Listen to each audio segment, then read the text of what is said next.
Assalamualaikum warahmatullahi wabarakatuh. Bismillah. Bismillah walhamdulillah. Alhamdulillahilladzi an'amana bi ni'matil imani wal islam. Wa nusalli wa nusallimu ala sayyidil mursalin sayyidina wa maulana Muhammadin sallallahu alaihi wasallam. Amma ba'd. Di video kali ini saya Muhammad Wildan Naufal, mahasiswa program studi Pendidikan Agama Islam, Fakultas Agama Islam Universitas Ibnu Khaldun Jakarta, akan mempresentasikan tentang definisi usul fikih dari mata kuliah fikih dengan dosen Ibu Syarifah yang sangat saya kagumi. Baik, kita masuk ke pembahasan. Daftar isinya di dalam materi kali ini yaitu ada pendahuluan, pengertian, perbedaan, metode, komponen, tujuan, dan contoh aplikasi, serta hukum mempelajari ilmu usul fikih. Ditutup dengan kesimpulan. Jadi poin yang pertama yaitu kita masuk ke pendahuluan. Menurut Ibnu Nadim, yaitu ulama yang pertama kali menyusun ilmu usul fikih adalah Imam Abu Yusuf. Imam Abu Yusuf ini, beliau adalah murid dari Imam Abu Hanifah yang ternyata kitabnya tidak sampai kepada kita. Kemudian menurut Abdul Wahhab Khalaf dan jumhur para ulama, yang pertama kali membukukan kaidah usul fikih adalah Imam Asy-Syafi'i atau Imam Muhammad bin Idris Asy-Syafi'i dalam kitab beliau dengan judul Al-Risalah. Makanya sampai sekarang Imam Asy-Syafi'i itu dipandang sebagai bapak ilmu usul fikih. Kemudian kita masuk ke pengertian. Di dalam pengertian ini, usul atau al-usul adalah bentuk jamak dari al-asal yang secara etimologis berarti dasar segala sesuatu, fondasi, asas atau akar. Sedangkan menurut istilah, kata asal ini berarti dalil. Pengertian fikih secara terminologi berarti pengetahuan terhadap hukum syar'i yang berhubungan dengan amal perbuatan dan berdasar pada dalil-dalil yang terperinci.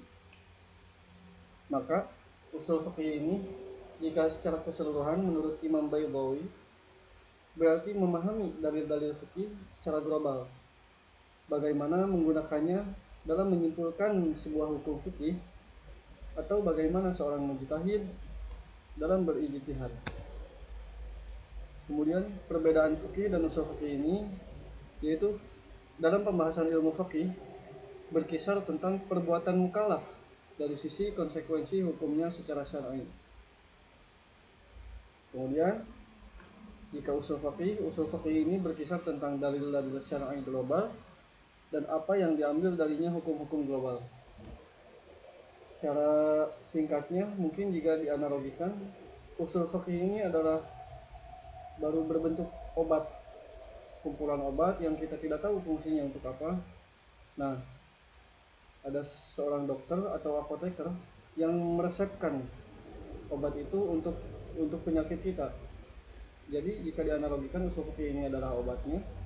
Kemudian ilmu fikih ini adalah kumpulan resep yang sesuai dengan permasalahan kita. Nah, itu disusun oleh apoteker. Apoteker ini analogi dari para ulama atau fuqaha yang berijtihad. Kemudian metode dalam usul fikih diantaranya yaitu qiyas, istihsan, maslahah mursalah, istishab, dan urf. Qiyas itu menyimpulkan hukum dengan analogi, istihsan memilih yang lebih baik dari dua pilihan. Jika maslahah mursalah, yaitu mengambil keputusan berdasarkan kemaslahatan umum. Istishab menetapkan hukum berdasarkan keadaan yang ada.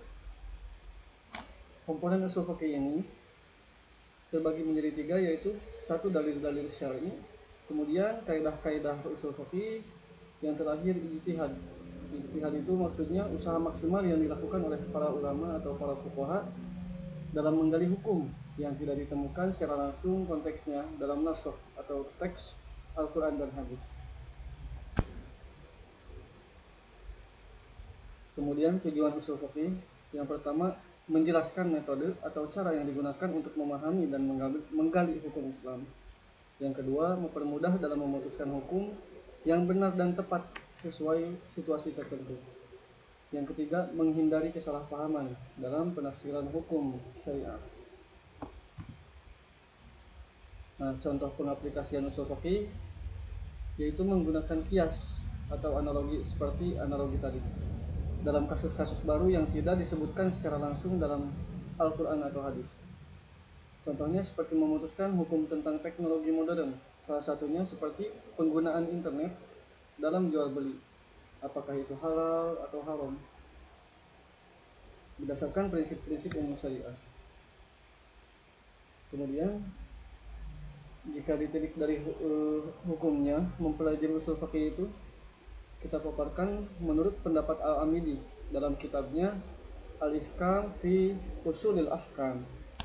Beliau mengatakan tidak ada cara untuk mengetahui hukum Allah kecuali dengan ilmu usul ini, karena seorang mukallaf itu ada dua, yaitu awam atau bukan awam. Jika ia awam, maka wajib baginya untuk bertanya, karena pertanyaan itu pasti bermuara kepada ulama, karena tidak boleh terjadi siklus kesalahpahaman. Atau jika dilihat dalilnya, yaitu dalam Quran surat Al-Anbiya ayat 7.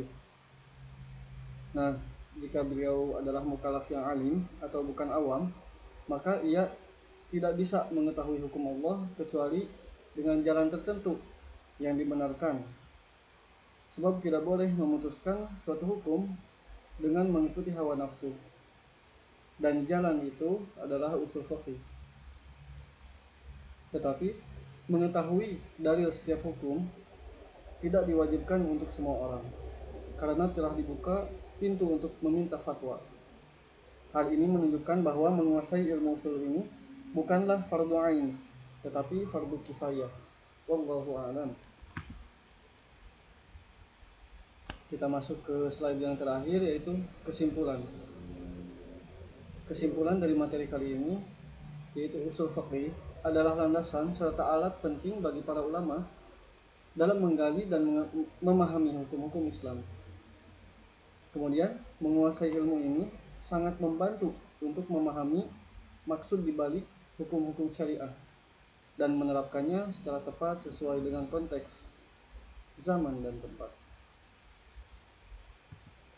Baiklah, mungkin itu saja yang bisa saya paparkan dari materi kali ini.